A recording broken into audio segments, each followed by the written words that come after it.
జగ్గంపేట నియోజకవర్గంలో గండెపల్లి నుంచి ఎర్రవరం వరకు విస్తరించిన నేషనల్ హైవే వెంబడి ఆయిల్ మాఫియా ఆగడాలు పెరుగుతున్నాయని ఆరోపణలు వినిపిస్తున్నాయి. హైవేను ఆనుకుని లారీల నుంచి అక్రమంగా డీజిల్ చోరీ చేసి విక్రయిస్తున్న ఘటనలు రోజురోజుకు పెరుగుతున్నట్లు సమాచారం అందుతోంది. మల్లపల్లి, తాళ్ళూరు, రామవరం, సోమవరం గ్రామాల పరిధిలో నేషనల్ హైవే పక్కన బహిరంగంగానే అక్రమ డీజిల్ వ్యాపారం కొనసాగుతున్నట్లు స్థానికులు చెబుతున్నారు. ఈ అక్రమ వ్యాపారం వల్ల ప్రభుత్వానికి ఆదాయ నష్టం వాటిల్లడమే కాకుండా హైవేపై ప్రయాణించే వాహనదారులకు ప్రమాదాలు చోటు చేసుకునే అవకాశం కూడా ఉందని ఆందోళన వ్యక్తం చేస్తున్నారు. సంబంధిత అధికారులు వెంటనే స్పందించి ఆయిల్ మాఫియాపై కఠిన చర్యలు తీసుకోవాలని స్థానికులు డిమాండ్ చేస్తున్నారు.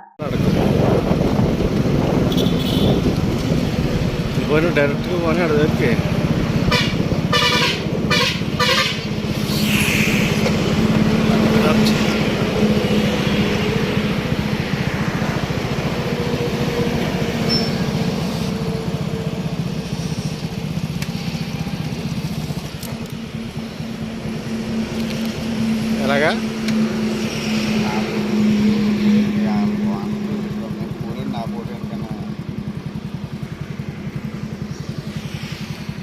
ఎంత తీసారు ఆయిల్ ఇవ్వాలా?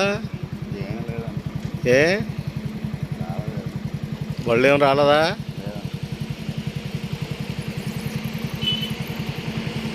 మరి మానేస్తున్నారు అన్నారు.